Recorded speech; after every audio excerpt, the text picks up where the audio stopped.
नमस्कार,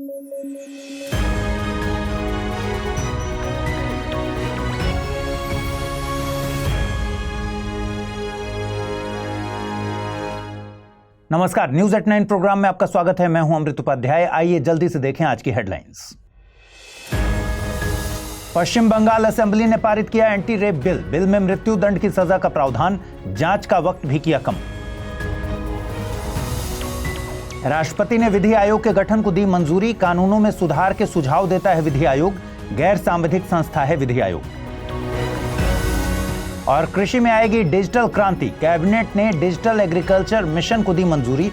किसानों की डिजिटल पहचान होगी तैयार।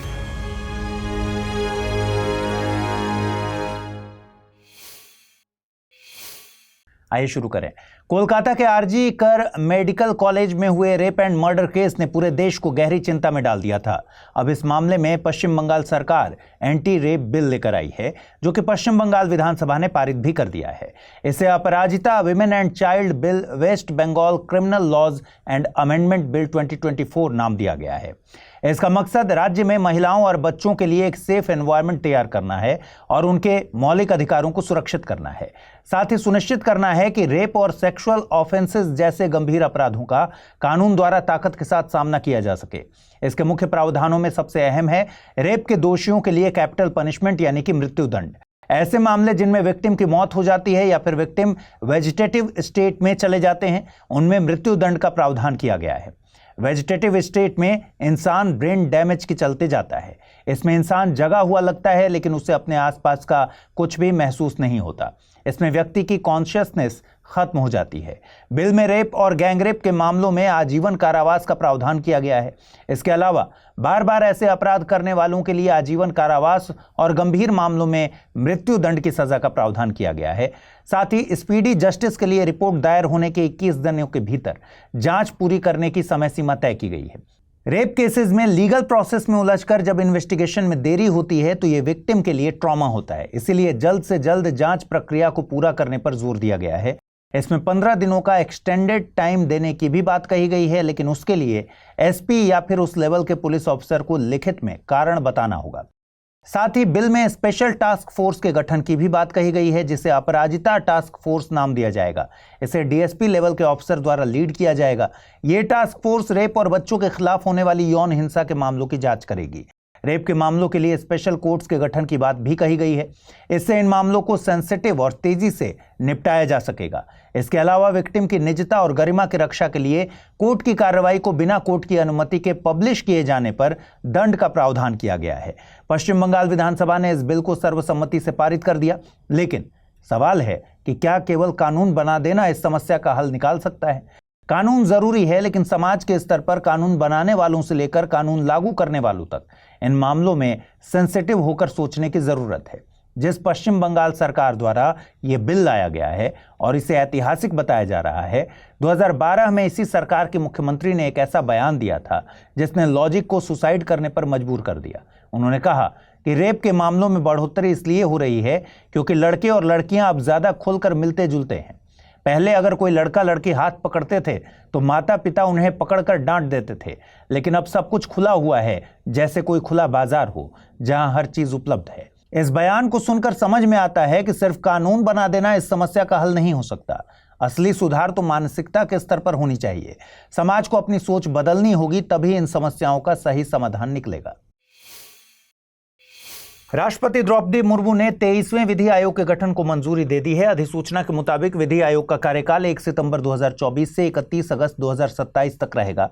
यह आयोग देश की कानून प्रणाली में कानूनी सुधारों की समीक्षा करने और सुझाव देने के लिए जिम्मेदार होगा। आयोग में एक चेयरपर्सन, 4 फुल टाइम मेंबर, एक सचिव, डिपार्टमेंट ऑफ लीगल अफेयर्स के सेक्रेटरी, इसमें पदेन सदस्य होंगे और अधिकतम 5 अंशकालिक सदस्य शामिल होंगे। अधिसूचना के मुताबिक 23वें विधि आयोग को कुछ मुद्दों पर रिपोर्ट सौंपनी है। इनमें अप्रचलित कानूनों की समीक्षा, गरीबों को प्रभावित करने वाले कानूनों की समीक्षा, न्यायिक प्रशासन को सरल बनाने के लिए प्रावधान, वर्तमान कानूनों को लैंगिक समानता के आधार पर रिव्यू करना और संशोधन की सिफारिश करना शामिल है। इसके अलावा विधि आयोग को महत्वपूर्ण केंद्रीय अधिनियमों को सरल बनाने, उनमें मौजूद अस्पष्टताओं और असमानताओं को दूर करने के लिए उनमें संशोधन की सिफारिश करना भी शामिल है। साथ ही खाद्य सुरक्षा, बेरोजगारी पर वैश्वीकरण के प्रभाव की जांच करना और हाशिए पर पड़े लोगों के हितों की सुरक्षा के लिए उपायों की सिफारिश करना भी शामिल है। आपको बता दें कि विधि आयोग एक गैर सांविधिक संस्था है। इसे भारत सरकार द्वारा जारी एक नोटिफिकेशन के जरिए गठित किया जाता है। विधि आयोग कानून मंत्रालय द्वारा मुहैया कराए गए टर्म्स ऑफ रेफरेंस को आधार बनाकर तमाम कानूनों पर रिसर्च करके अपनी रिपोर्ट पेश करता है। केंद्र सरकार ने नवंबर 2022 में 22वें विधि आयोग का गठन किया था। कर्नाटका हाईकोर्ट के रिटायर मुख्य न्यायाधीश ऋतुराज अवस्थी को इसका अध्यक्ष नियुक्त किया गया था। 22वें विधि आयोग का कार्यकाल 31 अगस्त को ही खत्म हो गया है।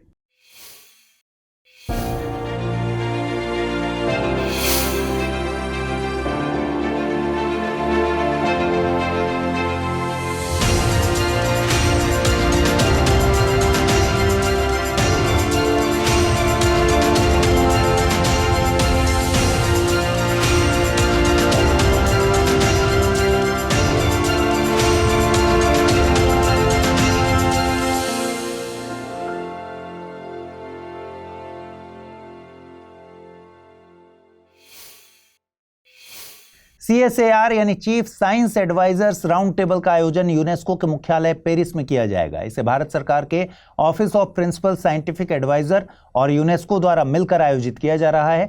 CSAR के आयोजन की अवधारणा भारत की G20 अध्यक्षता के दौरान ही दी गई थी।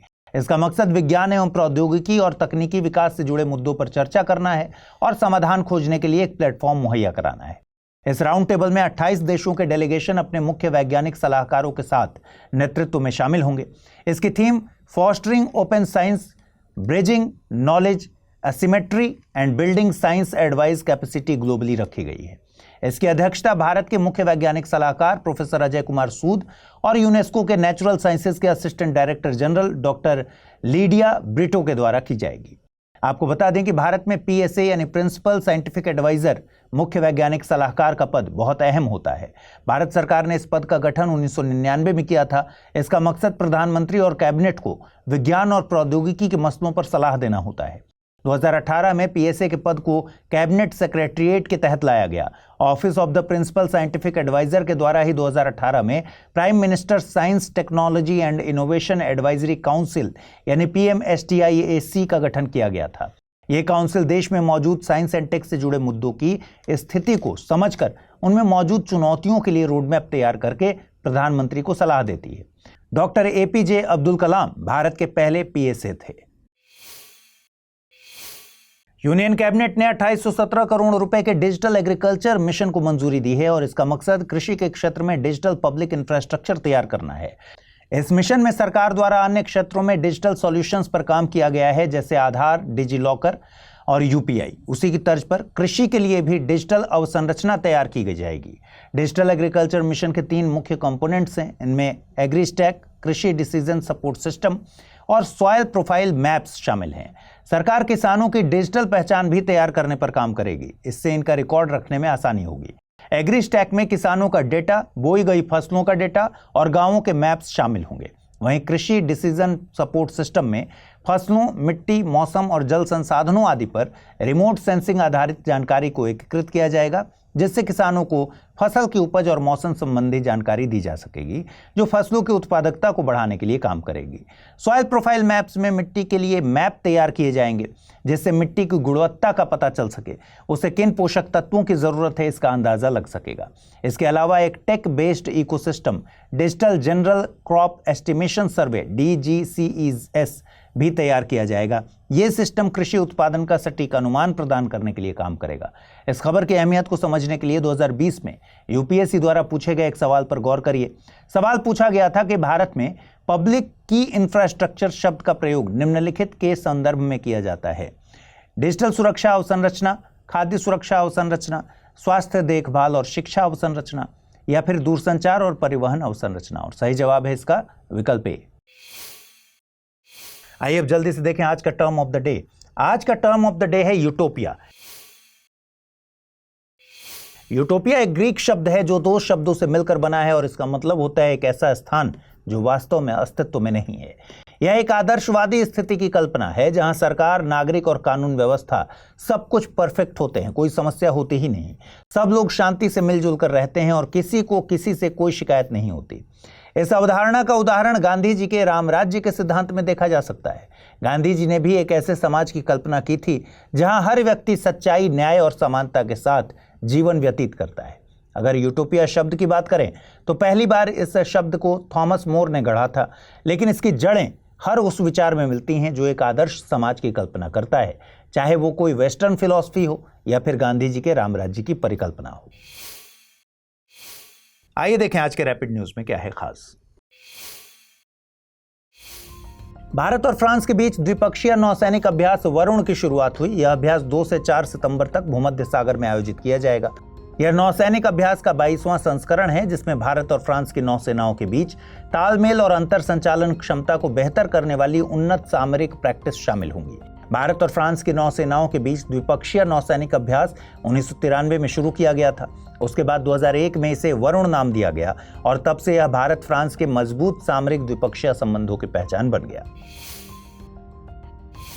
केंद्रीय कृषि एवं किसान कल्याण मंत्री शिवराज सिंह चौहान ने एग्री श्योर फंड और कृषि निवेश पोर्टल का शुभारंभ किया। यहां एग्री श्योर से मतलब है fund for startup and rural enterprises. इस फंड का इनिशियल अमाउंट 750 करोड़ रुपए होगा जिसका प्रबंधन नैब वेंचर्स द्वारा किया जाएगा। नाबार्ड और कृषि मंत्रालय इसमें 250 यानी कुल 500 करोड़ रुपए का योगदान दे रहे हैं, जबकि बाकी 250 करोड़ रुपए अन्य संस्थानों से लिया जाएगा। इस फंड की संरचना लगभग 85 कृषि स्टार्टअप्स को सपोर्ट करने के लिए की गई है, जिनमें से प्रत्येक में 25 करोड़ रुपए तक निवेश होगा। इसके अलावा इस मौके पर सर्वश्रेष्ठ प्रदर्शन करने वाले बैंकों और राज्यों को कृषि अवसंरचना कोष excellence awards AIF excellence awards प्रदान किए गए। AIF को 2022 में फसल कटाई के बाद प्रबंधन के बुनियादी ढांचे और कम्युनिटी फार्मिंग एसेट्स के निर्माण के लिए लॉन्च किया गया था। घरेलू स्तर पर विरोध झेल रहे इजरायली प्रधानमंत्री नेतन्याहू ने अमेरिकी राष्ट्रपति बाइडेन के दबाव का विरोध किया है। उन्होंने कहा कि फिलाडेल्फिक कॉरिडोर पर इजरायली नियंत्रण की मांग पर जोर देना वे जारी रखेंगे। कॉरिडोर पर नियंत्रण करने का मकसद है कि हमास सुरंगों के जरिए फिर से हथियार इकट्ठा न कर सके। ये कॉरिडोर मिस्र और गाजा पट्टी के बीच 14 किलोमीटर लंबा सीमा क्षेत्र है। इसके उत्तर में भूमध्य सागर, दक्षिण पूर्व में इजराइल और पश्चिम में मिस्र है। हालांकि इस क्षेत्र को मिस्र और इजराइल के बीच 1979 में हुई शांति संधि के तहत बफर जोन घोषित कर दिया गया था।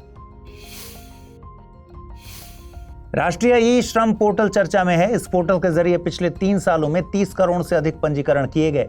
इस पोर्टल को श्रम और रोजगार मंत्रालय ने 2021 में लॉन्च किया था। पोर्टल का मकसद असंगठित श्रमिकों के व्यापक राष्ट्रीय डेटाबेस का पंजीकरण और निर्माण करना है। यानी यह पोर्टल असंगठित श्रमिकों के लिए वन स्टॉप सॉल्यूशन के रूप में काम करता है। साथ ही पोर्टल में असंगठित श्रमिकों के लाभ के लिए अलग अलग मंत्रालयों द्वारा चलाई जा रही योजनाओं को समेकित किया गया है ताकि लगभग सभी सामाजिक सुरक्षा योजनाओं की पहुंच को आसान बनाया जा सके।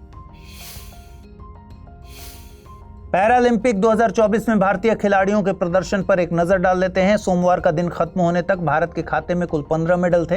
इनमें 3 गोल्ड मेडल, 5 सिल्वर और 7 ब्रॉन्ज मेडल शामिल थे। और इस दिन मेडल जीतने वाले खिलाड़ियों की बात करें तो सुमित अंतिल ने पुरुषों के जेवलिन थ्रो F64 वर्ग में गोल्ड मेडल जीता और इसी के साथ वे पैरालंपिक में अपने खिताब को डिफेंड करने वाले पहले भारतीय पुरुष पैरा एथलीट बन गए। वहीं नीतेश कुमार ने पुरुष एकल बैडमिंटन SL3 वर्ग में गोल्ड मेडल जीता, लेकिन सुहास यथिराज को पुरुष एकल बैडमिंटन SL4 वर्ग में सिल्वर मेडल से संतोष करना पड़ा। भारत की शीतल देवी और राकेश कुमार ने मिश्रित कंपाउंड ओपन तीरंदाजी स्पर्धा में ब्रॉन्ज जीता। नित्या श्री सिवन ने महिला एकल बैडमिंटन SH6 वर्ग में भारत के लिए ब्रॉन्ज मेडल जीता। आइए जल्दी से देखें आज के बुलेटिन पर आधारित प्रश्न। पहला प्रश्न है, द्विपक्षीय नौसैनिक अभ्यास वरुण किन 2 देशों के बीच आयोजित किया जाता है? भारत श्रीलंका, भारत फ्रांस, भारत बांग्लादेश या फिर भारत मालदीव? अगला प्रश्न है, निम्नलिखित कथनों पर विचार कीजिए। भारत के पहले मुख्य वैज्ञानिक सलाहकार डॉक्टर APJ अब्दुल कलाम थे। वर्तमान में भारत के मुख्य वैज्ञानिक सलाहकार के पद पर प्रोफेसर अजय कुमार सूद हैं। उपर्युक्त में से सही कथन या कथनों का चुनाव करना है। केवल एक, केवल दो, एक और दो दोनों, न तो एक नहीं दो। आइए देखें पिछले बुलेटिन में आपसे क्या सवाल पूछे गए थे, उनके सही जवाब क्या हैं। पहला सवाल था, एक्सिस ऑफ रेजिस्टेंस के केंद्र में कौन सा देश है? ईरान, इराक, फ्रांस या फिर इजराइल? और सही जवाब है विकल्प ए। अगला प्रश्न है, बर्ड डंग क्रैब स्पाइडर नाम की मकड़ी भारत में पहली बार देखी गई थी। यह मकड़ी भारत के किस राज्य में पाई गई है? उत्तराखंड, केरल, असम या फिर सिक्किम? और सही जवाब है विकल्प सी, असम। तो आज इस बुलेटिन में फिलहाल इतना ही। जल्दी से इस बुलेटिन को लाइक कर दीजिए। अगर आप इस बुलेटिन की पीडीएफ हासिल करना चाहते हैं तो अमृत उपाध्याय 007 टेलीग्राम चैनल है, उस पर जाइए। उस पर रोजाना इस बुलेटिन की पीडीएफ हासिल होगी आपको। साथ ही आज पूछे गए सवालों का जवाब भी आपको कमेंट सेक्शन में देना है। कल रात 9 बजे फिर मुलाकात होगी आपसे। ख्याल रखिए अपना। नमस्कार।